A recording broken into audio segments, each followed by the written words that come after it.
Investors, welcome to game of growth. तो GOG के इस सेशन में आज अपन बात करने वाले हैं एक महत्वपूर्ण टॉपिक की। महत्वपूर्ण मैं क्यों कह रहा हूँ, क्योंकि बहुत सारा कंटेंट इसके इर्द गिर्द अवेलेबल है। तो क्या होता है इन्वेस्टर्स, जब भी आप अपना यूट्यूब या यूट्यूब शॉर्ट्स या फिर इंस्टाग्राम रील्स देखते हैं, वहाँ पे मल्टीपल वीडियोस ऐसे अवेलेबल हैं जो बता रहे हैं कि स्टॉक्स भारी मात्रा में डिस्काउंट पे मिल रहे हैं, और वो डिस्काउंट का परसेंटेज ऐसा शो करते हैं जिससे रिटेल इन्वेस्टर अपनी पोजीशन उन स्टॉक्स में बना लेता है, जबकि ये बहुत ही गलत हो सकता है रिटेल इन्वेस्टर्स के लिए। तो समझते हैं इन्वेस्टर, जब भी कोई आप ऐसी वीडियो देखते हैं उससे पहले कुछ चीज़ें हैं जिनका आपको एनालिसिस कर लेना चाहिए, और उस एनालिसिस को करने के बाद ही आपको स्टॉक में अपनी पोजीशन बनानी चाहिए, क्योंकि इन सभी वीडियोस में एक अंडरलाइंग अजम्पशन मौजूद है, और उस अंडरलाइंग अजम्पशंस को हम बोलते हैं कि स्टॉक अपनी प्रीवियस हाई को टच करेगा। इसका मतलब लेट से अपन कोई भी स्टॉक पकड़ते हैं, तो एक एग्जाम्पल से इस चीज को समझते हैं। मेरे पास एक एग्जाम्पल है डिक्सन टेक्नोलॉजी कंपनी का। तो डिक्सन टेक्नोलॉजी कंपनी का शेयर का अगर मैं 52 वीक हाई देखता हूं तो वो 6200-300 के करीब होता है, जबकि आज डिक्सन टेक्नोलॉजी का प्राइस 4000 से 4200 की रेंज में चलता है। तो वहां पे अगर कोई भी आपको ये बोल रहा है कि डिक्सन टेक्नोलॉजी का जो शेयर है वो 30% 40% डिस्काउंट पे अवेलेबल है, तो उसमें अंडरलाइंग एजम्पशन ये है कि स्टॉक अपनी जो प्रीवियस हाई है 6300 का लेवल वो टच करेगा। बट ऐसा जरूरी नहीं है। ऐसा क्यों जरूरी नहीं है? क्योंकि ऐसा हो सकता है कि स्टॉक जो अपना हाई पी होता है और ग्रोथ सस्टेन नहीं कर पाता है, तो इन्वेस्टर उसको हाई पी देना बंद कर देते हैं और वो मार्केट में बुरी तरह से पनिश होता है। तो इसके कारण से हो सकता है कि स्टॉक नीचे आ जाए। तो ये अंडरलाइंग एजम्पशंस कि स्टॉक अपने आप वापस अपनी हाई को रिटच करेगा, ये सही नहीं है। इसको अपन दूसरे एग्जाम्पल से भी समझते हैं इन्वेस्टर्स, कि बहुत सारे ऐसे स्टॉक्स होते हैं जो बहुत ही हाई मल्टीपल पे मार्केट में ट्रेड करते हैं, क्योंकि इन्वेस्टर्स में बहुत सारा ये उम्मीद होता है कि जो कंपनी है वो आने वाले सालों में बहुत ही तेजी से ग्रो करेगा। वो कंपनी 50% 60% से ग्रो करेगा और प्रॉफिट्स बढ़ाते जाएगा। तो ऐसे ही एक कंपनी की अपन बात करते हैं, इंडिया मार्ट इंटरमेश। तो इंडिया मार्ट इंटरमेश की अपन बात कर रहे थे कि वो अपने कस्टमर्स को B2B प्लेटफॉर्म अवेलेबल कराता है अपनी वेबसाइट्स के थ्रू। तो क्या होता है कि इंडिया मार्ट इंटरमेश पे लोग आते हैं, सेलर्स आते हैं, बायर आते हैं, और सेलर्स बायर्स को कांटेक्ट आपस में हो जाता है और वहां से वो अपना सेल और बाई कर सकते हैं। पर अगर आप देखोगे कि कोविड टाइम्स में इस स्टॉक का प्राइस 9000 10000 के लेवल पे था, जो आज इस स्टॉक का प्राइस 4800 से 5000 की रेंज में चल रहा है। तो आप देखोगे कि कोई कोविड टाइम से अभी रेवेन्यू में जरूर एक्सपांशन हुआ है, पर अगर आप देखोगे कि इसके मार्जिन्स लगातार घटते ही जा रहे हैं। तो जब से इसके मार्जिन्स कम होना शुरू हुए हैं तब से स्टॉक को बहुत बुरा पनिश किया गया है, क्योंकि वो केवल ग्रोथ की संभावना ही नहीं, ग्रोथ के साथ साथ प्रॉफिट में ग्रोथ की संभावना को भी देख के चलते हैं। तो इंडिया मार्ट इंटरमेश ऐसा एग्जाम्पल है जिसमें पी कॉन्ट्रैक्शन की चीज संभव हुई है। तो जब पी कॉन्ट्रैक्ट कर जाता है तो जरूरी नहीं है कि कंपनी उस लेवल पे वापस रीगेन करे। तो हो सकता है कि अब इंडिया मार्ट को अपने प्रीवियस लेवल पे पहुंचने के लिए 100% बढ़ना पड़ेगा। तो अगर पी जो आज की रेंज में 50 से 55 के बीच चलता है वो एक्सपांड नहीं करता है, तो कंपनी का प्रॉफिट्स 100% बढ़ना चाहिए, तभी स्टॉक प्राइस अपना मोमेंटम रीगेन कर सकता है। तो एक स्टॉक से अपन ने समझा कि पी कॉन्ट्रैक्शन की सिचुएशन में क्या क्या चीजें हो सकती हैं। दूसरा अपन बात करते हैं जब किसी सेक्टर में मोमेंटम चल रहा होता है, जैसे कि अपन बात करें तो स्पेशलिटी केमिकल सेक्टर में पिछले एक साल पहले जब उनमें इनपुट कॉस्ट स्ट्रक्चर पे प्रेशर नहीं आया था, तो प्रॉफिट्स बहुत ही अच्छा आ रहे थे। तो उन्हीं सेक्टर में एक ह्यूमन न्यूट्रिशन एनिमल न्यूट्रिशन में लीडिंग कंपनी है जुबिलेंट इंग्रीविया। तो जुबिलेंट इंग्रीविया जो कंपनी है वो अगर अपन देखें तो पिछले साल का जो उसका हाई प्राइस था वो था 850 रुपये 900 रुपये, जो आज उसका प्राइस चल रहा है 480 रुपये।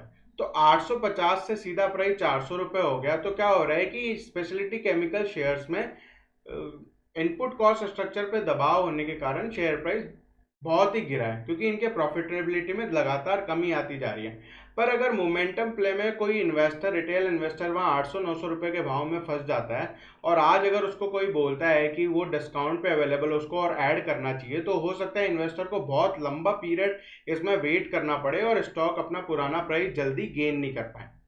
ऐसे अपन तीसरा एग्जाम्पल लेते हैं, कोविड के समय में जो भी पैथोलॉजी लैब्स के शेयर्स थे उनमें बहुत ही बड़ा गेन आया था। जैसे मैं बात करूं डॉक्टर लाल की और मेट्रोपोलिस हेल्थ केयर की, तो यहाँ पे डॉक्टर लाल ने 4,000 का प्राइस भी टच किया था, और जैसे ही कोविड के टेस्ट वगैरह कम हुए, डॉक्टर लाल का प्राइस 40% से गिर गया।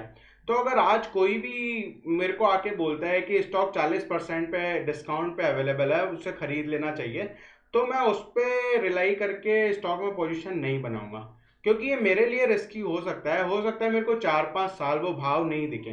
तो मेरे को जो पोजीशन बनानी है वो किस बेस पे बनानी है, उसकी भी चर्चा अपन आगे करेंगे। इन्वेस्टर्स अपन ने बात कर ली थी यहाँ पे कि पी कॉन्ट्रैक्ट होने की सिचुएशन में क्या होता है, और अगर कोई सेक्टर मोमेंटम में होता है तो उस टाइम क्या क्या प्रॉब्लम्स हो सकती हैं। तो अब जो अपन बात करने वाले हैं कि वो ऐसी सिचुएशन के बारे में बात करने वाले हैं जब सेक्टर में बहुत बड़ा बदलाव हुआ है, या फिर किसी कंपनी में इनहेरेंट प्रॉब्लम्स आ चुकी हैं।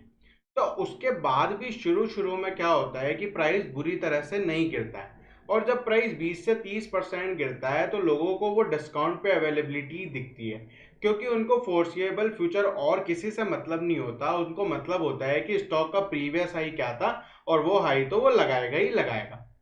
तो ऐसे केस में बहुत ही बड़ा प्रॉब्लम हो सकता है, और हो सकता है कि आप अपना 80-90 और हो सकता है अपना पूरा वेल्थ ही उन जगह पैसा लगा के आप डिस्ट्रॉय कर लें। तो ऐसे ही मैं एग्जांपल की बात करता हूँ यस बैंक की। तो यस बैंक में जब 2018 के करीब जब बुरी खबरें आना शुरू हुई थी, तो स्टॉक एक बार 30 से 40% नीचे आके 10-15% ऊपर चला गया था। तो ये लोगों को भी डिस्काउंट वाली सिचुएशन लग रही थी, जबकि ऐसा नहीं था, क्योंकि यस बैंक में एनपीए बहुत ही बढ़ते जा रहे थे और जो किताबों में दिखाए गए नहीं थे। तो आरबीआई ने यस बैंक को इस मिसलीडिंग इंफॉर्मेशन को नोटिस किया, और यस बैंक को नोटिस भेजा कि आपको अपने एनपीए दिखाने चाहिए। और वहीं 2018-19 में उन्होंने एनपीए 3,000 करोड़ से बढ़ाकर लगभग 17,000 करोड़ रुपए दिखाए।